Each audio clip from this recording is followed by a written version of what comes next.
What's going on, everybody? Welcome back to another episode of the Pack a Day podcast. I'm your host, Andy Herman. You can follow me on Twitter at Andy Herman NFL.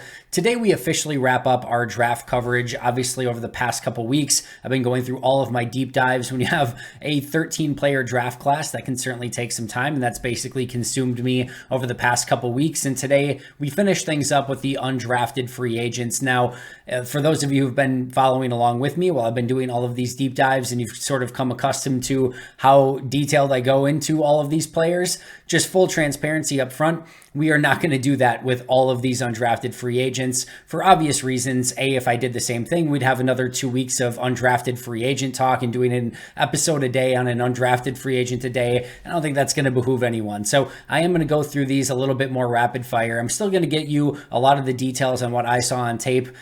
So we'll go through all of those. The other thing that I want to mention up front is, while this was one of my favorite draft classes of all time for Green Bay, this might have been my least favorite undrafted free agent class. There's not a ton here. We'll get to all of these guys in just a second, but I think a part of the reason is Green Bay didn't have really much money to spend in guaranteed money and guaranteed contracts, and they did not put a lot of money at all into this undrafted free agent class. I think part of it was financial in doing that.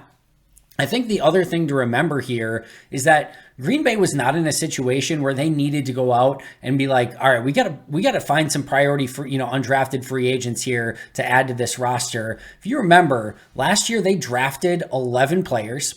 Bo Melton was drafted, and they ended up poaching him off of Seattle's practice squad. Luke Tenuta was drafted. They ended up claiming him. And Caleb Jones was an undrafted free agent that they kept on the roster through the entirety of the season. So they had 14 players a season ago, 13 of which that were drafted, one undrafted that stayed on the roster, that were on the roster last season and are potential 53-man roster players this season as well. So that's 14 players right there. Then they go out and they draft another 13 players this year. That is 27 players between last year and this year that were either drafted or undrafted in Caleb Jones's case, but was on the roster for the entirety of last season, basically as a full redshirt season. So we know that Goody likes to keep his draft picks, and I'm sure all 27 of those players are players that Goody would probably like to keep in some capacity. I'm sure not all of them will be back, but that's over half of your 53-man roster right there. That doesn't even include some of the veterans that you're obviously going to keep on this roster. So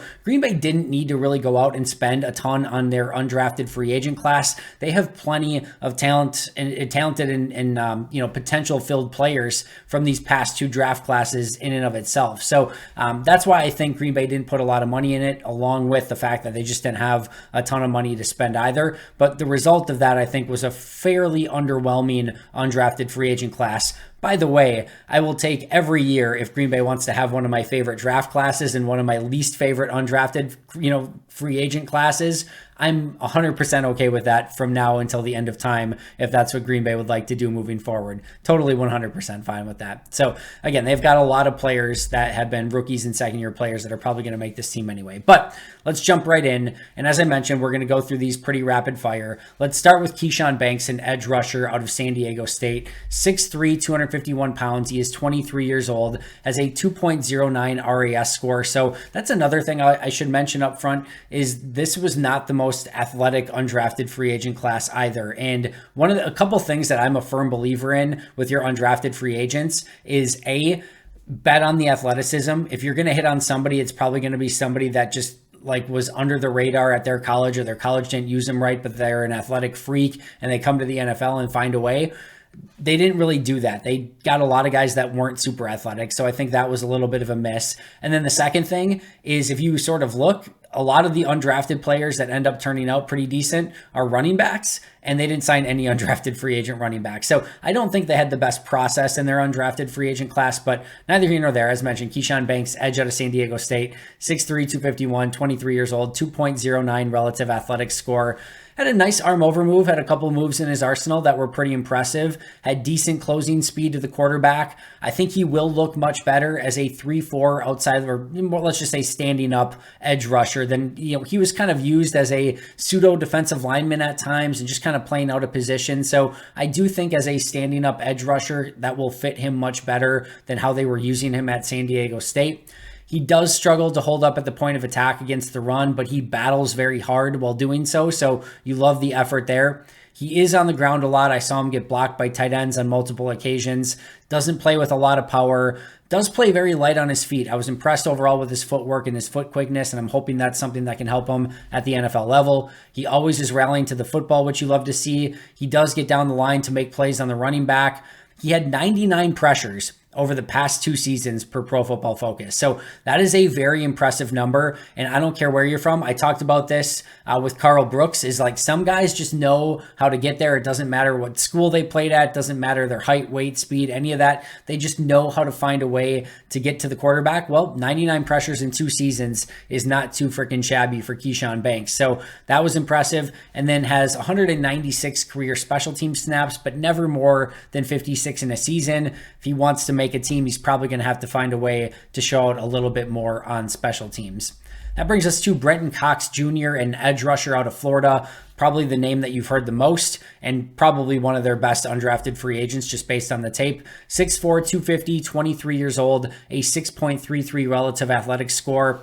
The big thing is he was dismissed from 2 different programs, first from Georgia, then from Florida, and Florida just this past season. And it sounds like it's like an accumulation of events, especially at Florida this past year. So that's going to be something where he needs to take a step from a maturity standpoint and really become more of a professional at this point in his career. He's got really nice quickness off the line of scrimmage. Looks pretty okay dropping into coverage for a college 250-pound edge rusher. Like, I was pretty impressed with what he was able to do dropping in coverage on a couple different plays. Plays with a very good level of intensity, and I think that's going to be something that carries over into the NFL. Does take the bait far too often on play action fakes. So there'll be times where he's going hard towards the running back and the quarterback just keeps, and all of a sudden he's lost contain and the quarterback gets outside of the pocket. So he's going to have to do a better job of that.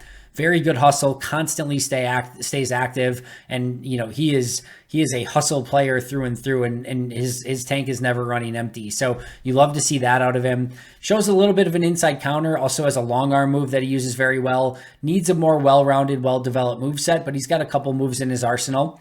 He's best when he's using active hands, and he can be pretty shifty as an edge rusher as well. When his hands are coming at you with a little bit more intensity, that's where he can tend to get a few more wins against offensive linemen. He will flatten to the quarterback as well, which you love to see. So when he does get those hands off of him, he's able to kind of bend the edge and sort of flatten to the quarterback a little bit. So that's something that you love to see. I don't know how well it's going to translate to the NFL. I think he's going to have a harder time getting, the opposing offensive lineman's hands off of him at that level. But if he can, he did show that ability to flatten and get to the quarterback, which again, hopefully translates over. He will lose in a phone booth more often than not. So if he's up against a bigger, more physical offensive lineman, guard, tackle, doesn't matter. If you're one-on-one and he doesn't have space to maneuver, he's usually going to lose that battle. And only 152 career special team snaps, and 126 of those were on the field goal block team or extra point block team. So not a ton of special teams experience for Brenton Cox Jr. either. I did like his tape. I do think there's some things to take away, and he probably is one of Green Bay's better undrafted free agents. My guess, probably more of a practice squad guy if he can kind of keep his, keep his nose clean and stay out of trouble in Green Bay. I do think he has some potential as a practice squad player. Next up is Chuck Filiaga, a guard out of Minnesota, originally played for Michigan and transferred over to Minnesota. 6'6", 321 pounds, so really good size. 7.89 relative athletic score. Couple big things that stood out there for Filiaga, though. He is a waist bender who drops his head. And those are two of the things, especially being a waist bender, is one thing you never want to hear for an offensive lineman. And basically what that means is he's bending at the waist rather than getting lower into his stance. When you bend into your waist, your eyes drop, your head drops, and you're just susceptible to so many things. A push-pull move is going to get you off balance. You're not able to keep your eyes. Offensive or defensive players can kind of push you to the ground a little bit more. You're just not on balance. Like, just so many bad things can happen both in the run game and in the pass protection. Like, it's just nothing that you ever want to see. So he's going to have to clean up that technique a lot. When he does stay upright, he can anchor and show off some of his power. So I did see some of that upside using that 6'6", 321-pound frame to his advantage. If he can start getting a little bit lower in his stance, start using a little bit better technique, not bending at the waist, which is one of the hardest things to unteach from offensive linemen. But if he can get there, he did show some power. He did show some anchor ability. And hopefully with a little bit of technique work, some of those things can come out a little bit more and he can be better at the NFL level than he was at college. He does need to calm everything down. That's going to be a work in progress for him. He's just a little bit too all over the place, is I guess how I would put it. He's off balance far too often, and part of that's just playing with poor technique and poor balance. And the plus side, the ultra plus side here is as a starter last year for Minnesota, he only gave up 1 sack and 8 total pressures as a starter with Minnesota. So 6'6", 321, nice frame, solid production this past year. He didn't have that many pass protection snaps, so it's not like this. It's not like he had like 800 pass pro snaps or somewhere in the 300s, but still only 1 sack and only 8 total pressures is still really good numbers for a Big Ten starting guard.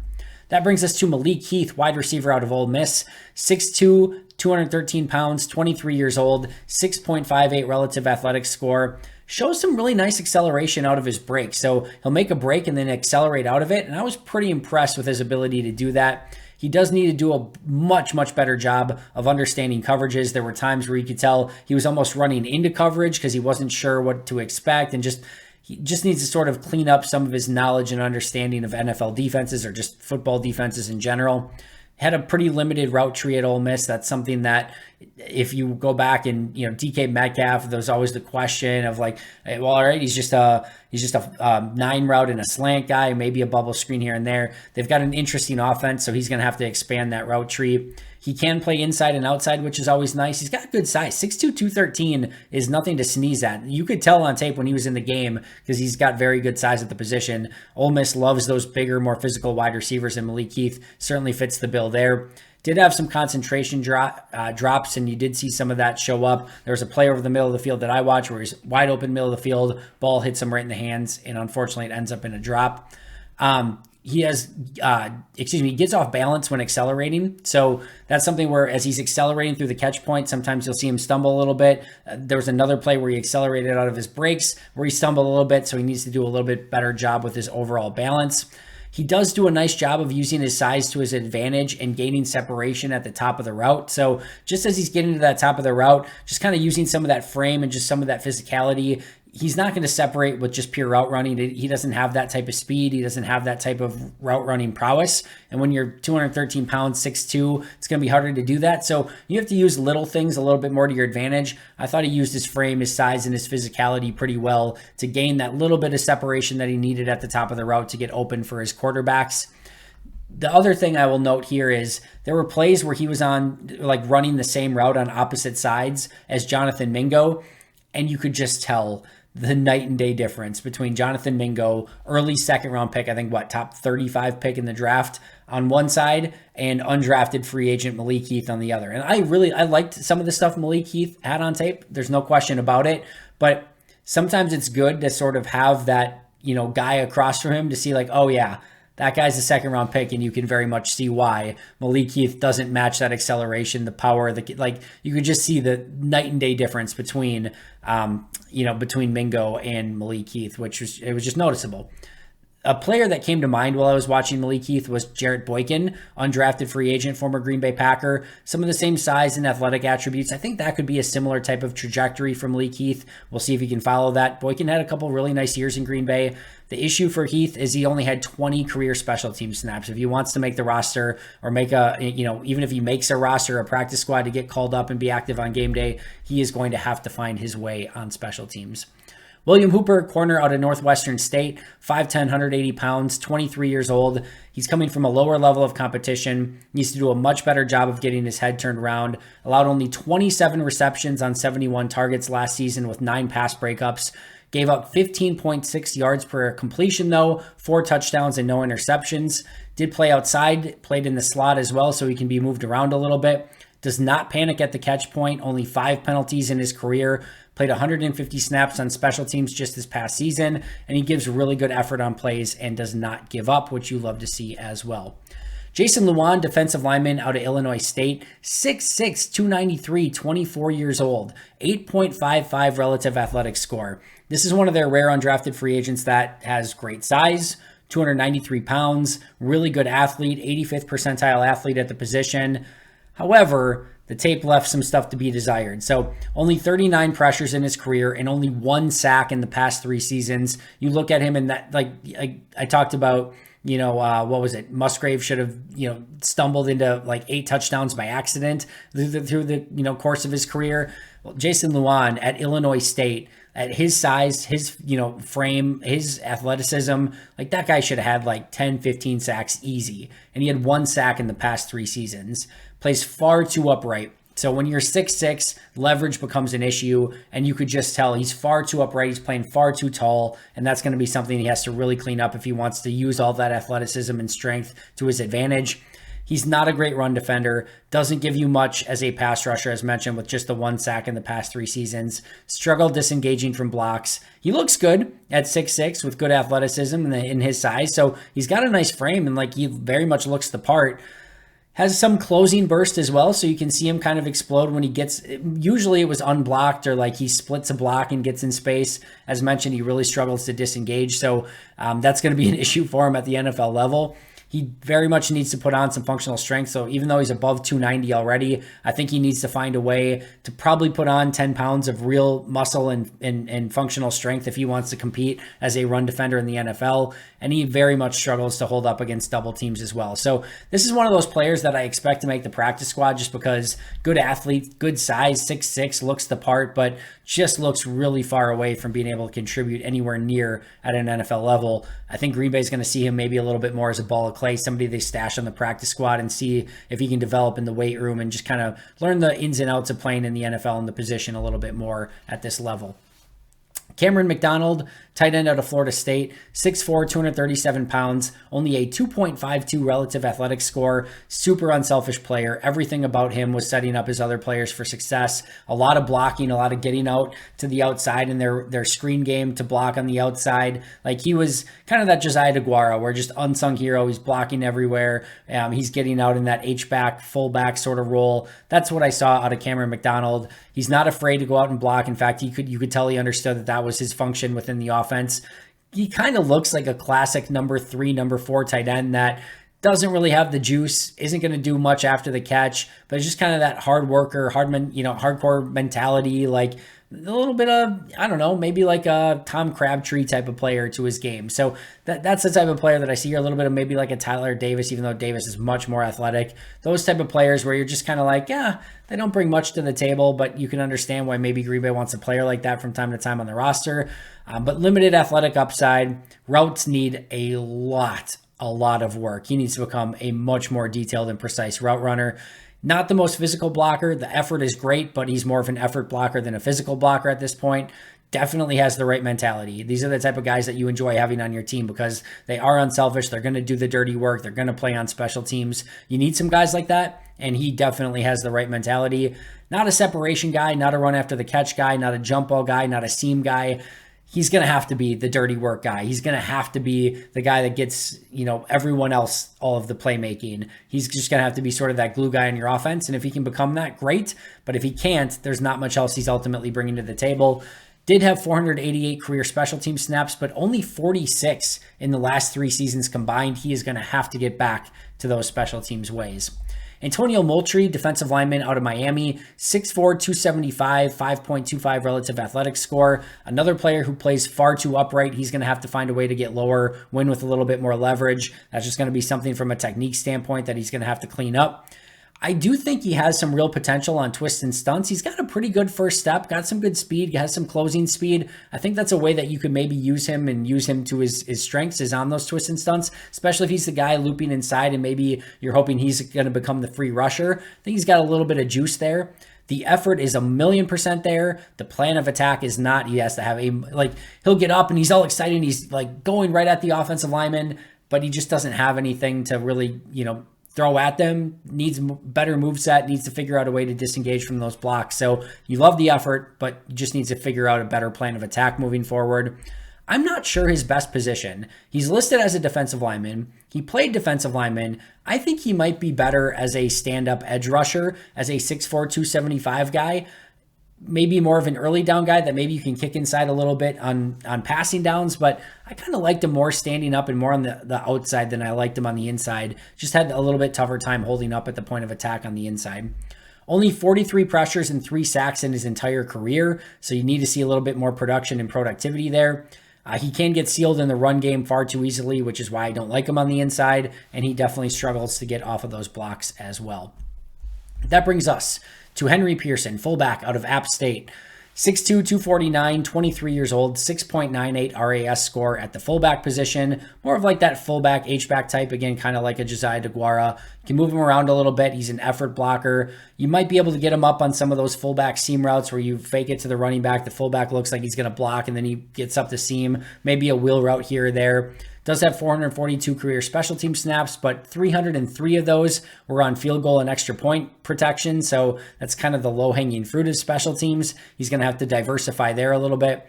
Only 32 targets last season, but on those 32 targets had 25 catches for 329 yards, 5 touchdowns, a 40-yard reception, only 1 drop, and a 149.1 passer rating when targeted. So you love to see that. Does have also solid experience, played over 3,000 career college snaps on offense and on special teams combined.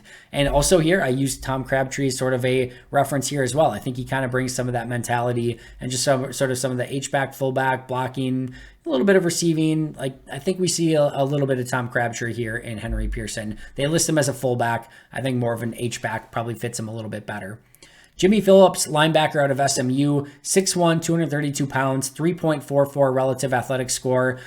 Nice job in run defense, keeping everything ahead of him and not overcommitting. I thought that was something that he did well more often than not. As a linebacker, especially as you're pursuing the play, you don't want to get ahead of it so that the running back has that cutback lane and then you're just screwed. I thought he did a good job of keeping everything in front of him, so if that running back cut back, he was right there to go make the tackle. Good size. I thought he looked faster on tape than what he tested. Really good energy. You can tell he cares about the game. Seemed to have a pretty good control of the defense. I don't think he's going to hold up well in the second level against bigger offensive linemen. Spoiler alert, most linebackers don't these days. I thought he was just a tick too slow with triggering, and he needs to react just a little bit better. I thought he had okay instincts. I don't think his instincts were bad, but that's where he just needs to react a little bit quicker. And when he reads something, he needs to go and make that play. So just that read and react. I thought he struggled in coverage in 2022. Only 1 sack and 2 interceptions in his career, so playmaking definitely eluded him. However, 871 career special team snaps. Rich Bisaccia is drooling with the opportunity here. 871 career special team snaps, including PFF for special teams grades rarely grades people well. This guy had an 80.9 grade in 2021 on special teams, 76.9 in 2020, and 81.6 grade in 2018. Not only did he play 871 career snaps on special teams, he had some extremely good special teams production, at least per PFF, in their grades, which is very rare to see. So this could be somebody who maybe is a special teams ace. And like I said, I'm sure Rich Bisaccia is looking at his tape and wondering how he can use him in his special teams and in his scheme. Next up is Benny Sapp, the safety out of Northern Iowa. I'm going to have to admit, when I saw him at rookie minicamp, I was excited. I thought he looked the part. When I went back and finally watched the tape left a lot to be desired. So 5'11", 200 pounds, 4.40 relative athletic score. Like I said, he looks the part, needs to have much better field vision and awareness. There were times where players remember, he's a safety, sort of last line of defense, where players got behind him and he just did a poor job of recognizing it. It resulted in big plays. He has to take much better angles to the football. There were some very, very suspect angles that he took. I would have a very hard time trusting him as the last line of defense right now without some serious improvement. Might be best as a box safety, but he's only 5'11", 200 pounds, so doesn't necessarily have the size and ideal just overall measurables to be a box safety. Has had some interceptions. He's had 9 interceptions in his career and 8 over the past 2 seasons. He's allowed 65.2% completion percentage in coverage in his career, but only 6 touchdowns and 9 interceptions to counterbalance that. So the playmaking has certainly been there. The limited overall athleticism definitely shows up on tape. He does have 470 career special team snaps, which is good, but he's going to have to really lean on that playmaking, the 9 interceptions that he had in his career, as well as his special teams experience. Next up is Kadeem Telfort, the tackle out of UAB, 6'7", 322 pounds, 24 years old, a 1.59 relative athletic score. He is a massive, stout, wide-built offensive tackle with a huge wingspan, and I think he actually moves pretty well for his size. And let me just say here, I think these offensive tackles are a little bit of a market inefficiency because I think a lot of teams, now I don't think they're looking at relative athletic score, but I do think they're looking at the all of the measurables, the 3-cone, the agility testing, the explosive testing. And I think they see somebody like a Kadeem Telfort or a Caleb Jones and say, you know what, they didn't test well in anything. That's just not going to play at the NFL level. But you have to remember, when you're 6'7", 322, or in Caleb Jones's place, when you're 6'9", 370 or whatever, of course you're not going to test well in the agility drills or in the vertical or in the broad jump or things like that. You're 6'7", 322, or you're 6'9", 370 in Caleb Jones's case. Of course you're not going to test well. But some of these guys, with their massive length, have pretty darn good movement skills considering their size. Like I said, I think some of these guys are a little bit of a market inefficiency right now. I think Goody has discovered that because they love their RAS guys, but they've taken a chance these last 2 years on Caleb Jones and Kadeem Telfort. And I love that he's done that. He needs to work on his footwork. Definitely plays a little bit too high. Needs to play with a better center of gravity. His size, what I love about these players at offensive tackle is their size allows them to play a little bit more inside, which forces the edge rushers to go to the outside. And then he just engulfs them with his massive size and his huge wingspan. So you're protecting the inside. And like if you're an edge rusher playing against a 6'7", 322, the last thing you want to do is go right at that guy or try to get inside when he's protecting the inside. So you look at it and you're like, all right, well, I'm going to have to go around this guy and just beat him with speed. He's 322 pounds. I can certainly beat him with speed. But by protecting the inside and having that wide body and those huge arms and knowing that they're going to have to go to the outside, now the edge rusher becomes predictable. They get to the outside and now you just get those huge arms, and like as they're trying to get around your 322 plus pound body, like it doesn't give the edge rusher much opportunity. So I think you see that when he plays, and he played against Georgia in 2021. He held up just fine. So I was impressed at how he held up against Georgia, one of the best defenses in football that we've seen in 2021. And he played well at left tackle in that game. I really like, again, these types of offensive linemen. I think they're undervalued. And let's see, he did have a credit card fraud scheme issue in 2017 that got him suspended from the University of Florida. He left the school, played 2 years of junior college, then played the past few seasons at UAB. And the downside here is he will be 25 years old in November, so he's definitely a little bit of an overage prospect. That brings us to Deuce Watts, wide receiver out of Tulane. Probably my favorite of the undrafted free agents on tape. 6'1", 196 pounds, 7.00 relative athletic score. Had some really impressive highlight level catches, which I thought was great. I didn't think there was a huge difference here between Grant Dubose at the end of round 7 and Deuce Watts as an undrafted free agent. Plucks the ball really well outside of his frame. Really good size, great body control. He can line up outside, line up in the slot. Showed he could make some big plays against USC, big time program there. He made a couple big plays in that game. He's absolutely going to have to expand his route tree. He's going to need to learn to change up his pacing. He kind of goes at one speed, and he did not play at all on special teams in his career. 0 special team snaps. That's going to be a major issue and probably one of the things that's going to hold him back the most. But as a wide receiver, liked what he brought to the table. He's going to have to basically learn special teams from scratch, which is going to be very, very difficult. But I definitely think Watts is somebody that is probably practice squad capable and hopefully can learn how to play special teams and continue to grow as a wide receiver as well. Broughton Hatcher, long snapper out of Old Dominion, 6'4", 242 with a 9.12 relative athletic score for a long snapper. That's all I got for you. That is all you're getting for long snapper notes. And then, while technically not an undrafted free agent, Kenneth Odumegwu, the edge rusher, NFL international, 6'6", 259, hasn't played football, so there's no tape on him out there. So that is at least organized football. So not really a true undrafted free agent, but somebody they got in the NFL international program. All right, my favorite undrafted guys of that entire class, I would say Brenton Cox Jr., Kadeem Telford, Deuce Watts, and Jimmy Phillips. I think Brenton Cox Jr. is going to have the opportunity to compete as a potential extra edge rusher. Kadeem Telford, I don't think he's going to have the opportunity to really earn a offensive tackle spot simply because of the depth that they have right now at the position, but I do think he's a prime candidate for the practice squad. Deuce Watt, same thing with the 6 drafted wide receivers over the past 2 seasons, plus Bo Melton. I don't think there's much chance that he probably breaks the 53 on the roster, but I think he's probably a very good bet for the practice squad. And then there's Jimmy Phillips, who might, actually the last two, Jimmy Phillips, the 800 plus snaps on special teams. And I thought his tape was pretty solid as a linebacker. Probably not somebody you want in on third down a ton, I think, but I think he can be an early down player. I think he has an opportunity that the off-ball linebacker position isn't super deep, so that could be a guy that could make it, especially just on his special teams prowess. And then the other guy I'll name here is Broughton Hatcher, the long snapper. Now, I have no idea if he's any good. He might be like the worst long snapper of all time. He might be the best long snapper of all time, or anything in between, and I have no idea. But I think people think that Matt Orzik, the long snapper from the Rams that they signed as one of their actual like rare legitimate free agents this offseason, is just like, well, he's going to get the job. They gave him a signing bonus, and for sure he's going to get it.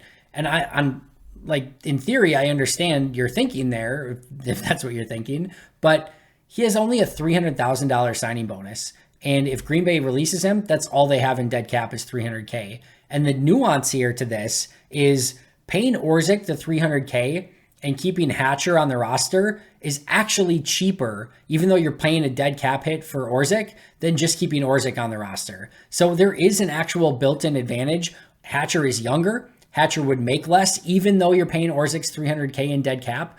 Like, there is actually an advantage here for Hatcher. So if it's close, if you actually told me right now that the long snapper competition is close at the end of camp between Hatcher and Orzik, I would probably tell you that they keep Hatcher just based on cheap. You know, he's cheaper and he's younger, and that's important right now for Green Bay. So I think a lot of people just expecting Orzik to make it. I would, if I were betting right now, I'd say Orzik probably does make it, but Hatcher has some baked in advantages there with being cheaper and younger, and don't just assume that Orzik's going to be the guy, because I don't think that's necessarily the case.